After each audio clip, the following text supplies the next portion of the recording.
Hello everybody, this is a short unboxing video here of an Eimac 3500Z tube.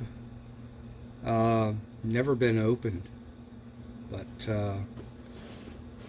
I've got two. I picked these up at a ham fest, and I'm hoping they're not air bottles. You know, sometimes 3500Z tubes don't do very well in storage, so we're gonna find out here shortly.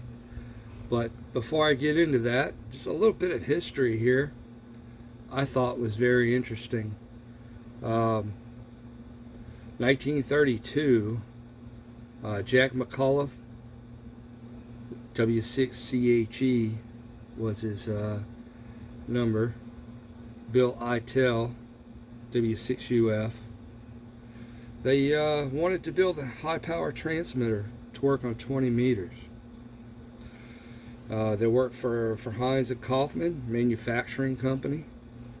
They convinced the company president, Ralph Heinz, to allow them to develop a tube that would work.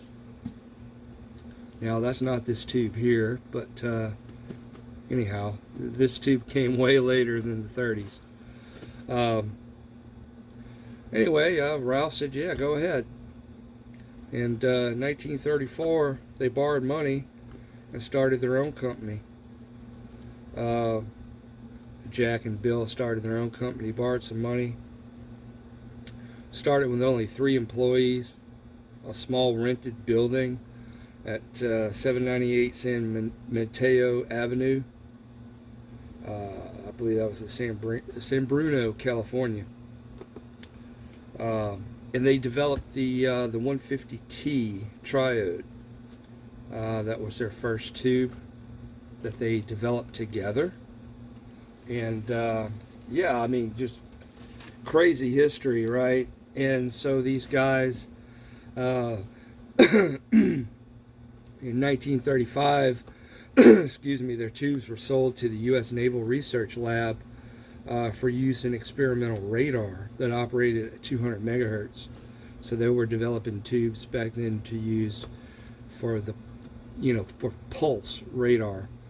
And shoot, after that, the company was firmly established. It was named Eimac.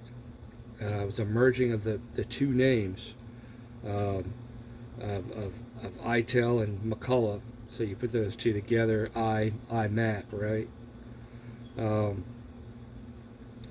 So in the 1940s, the U.S. government asked Eimac to build a second plant inland.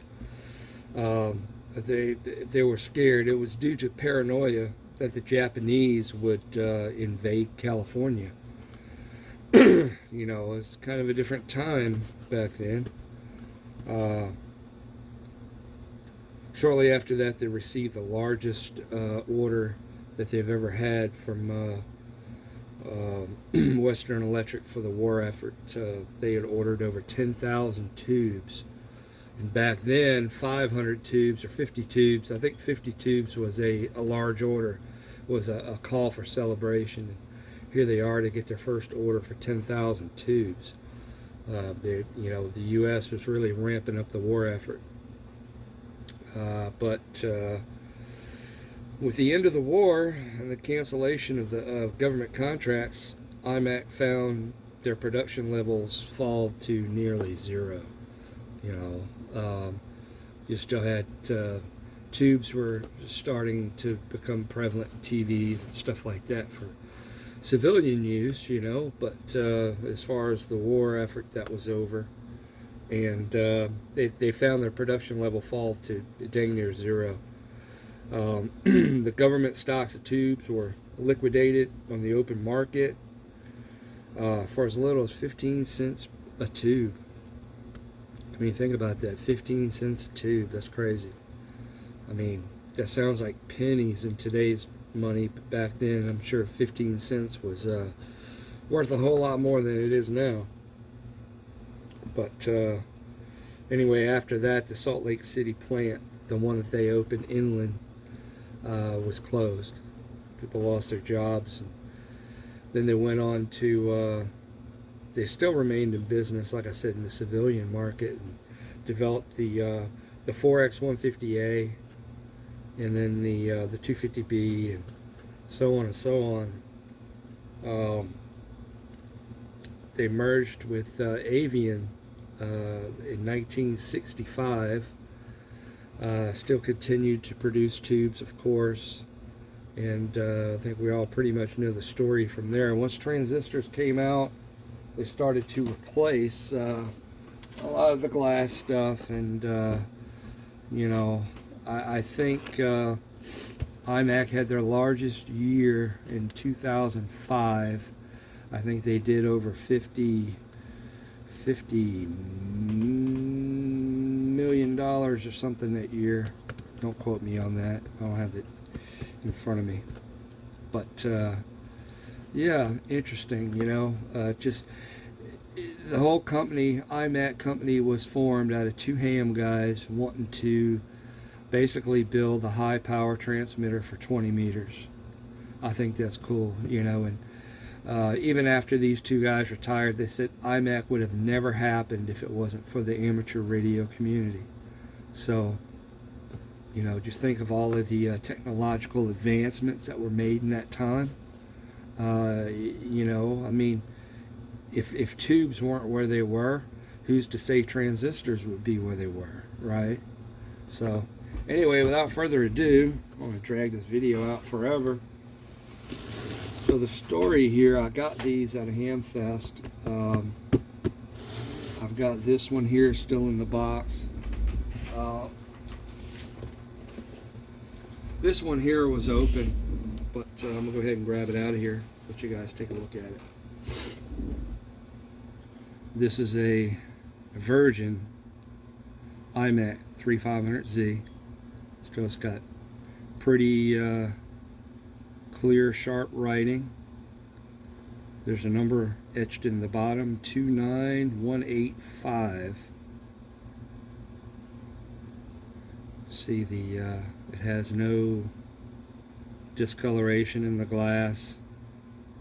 Pins look good. Nice. Now, like I said, as long as they're not an air bottle, we're okay, right? So, let's see what we got here. Hopefully I have a tube in here and not a rock. Said this is the factory tape. And so you guys are going to be with me here when I open this. This has never been opened before. It hasn't been opened or retaped or anything.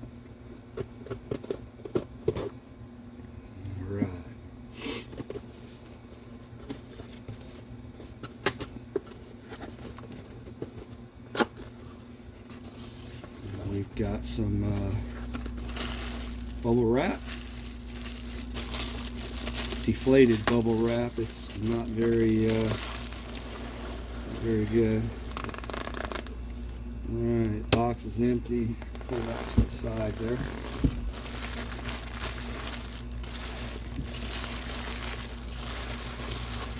Be very careful here.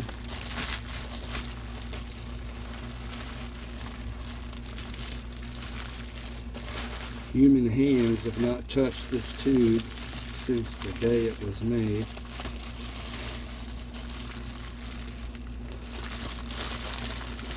Check that out.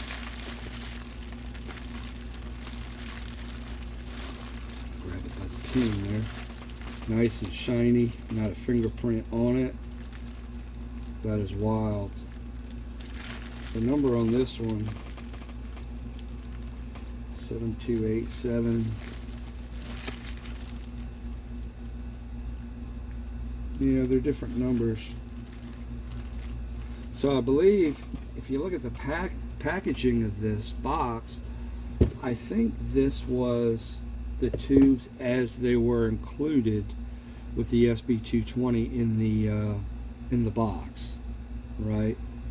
Because I think the ones that you buy from Eimac that are not included in the amplifier set comes in a yellow box. I believe, I could be mistaken, but I've seen other Eimacs in the yellow box. that might be direct stock from Eimac. I'm not sure. And here, division of varying, we have a operating hazard sheet, UHF, microwave radiation, which where we operate these tubes. It really doesn't, I don't really have to worry about that. Yeah, this is wild.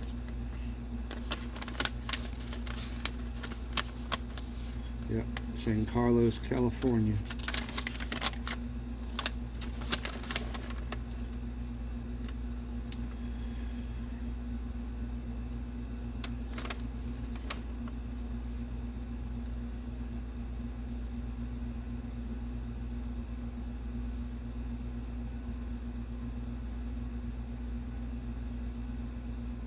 So right here it says radio frequency radiation under 300 megahertz. So it says right here under 30 megahertz, most of the energy will pass completely through the human body with little attenuation or heating effect.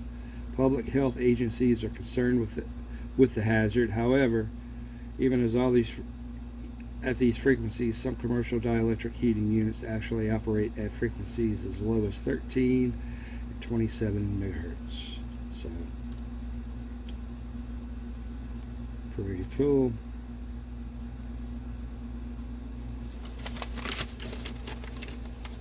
The whole reason behind this, really, me opening these tubes up, I want to go ahead and get them installed in an amplifier.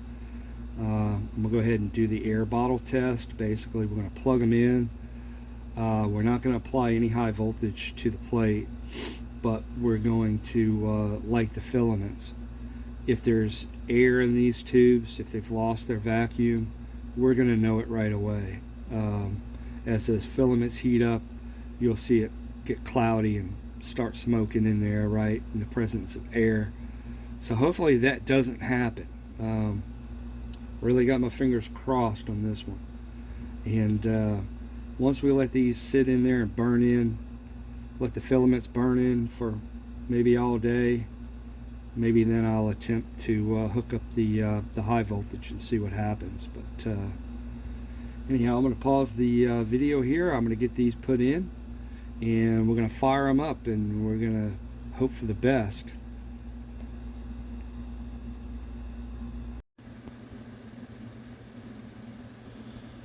Alright, we've got them fired up here, and everything looks good. I don't see any smoke in there or nothing. And we're going to let these sit here and cook for a while and see how they do. Anyway, it's been a fun little experiment here.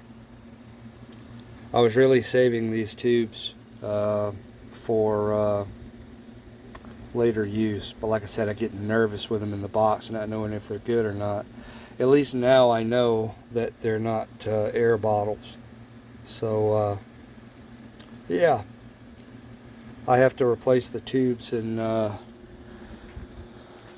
Black Betty #1 over here. So this morning I go to tune up, and I'm only getting about 600 watts out of it, and the grid is just flying to the corner. So I've got a weak tube or a bad tube, and I think a lot of that was due to the that filament pin issue that I had here about 1 or 2 videos back.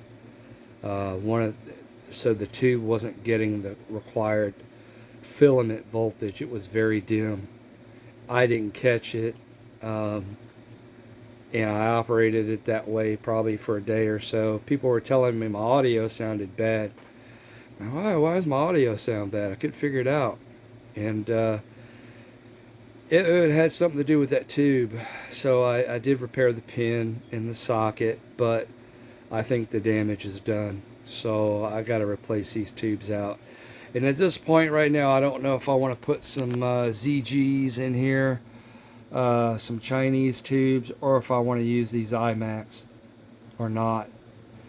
I think I'm going to let the Eimacs burn in for a bit and then maybe put them back in the box. I don't know. Decisions. Let me know what you guys would do in the comments. Would you use the virgin tubes, or would you save them for a better day? Let me know in the comments. 73s, everybody. Thanks. Bye.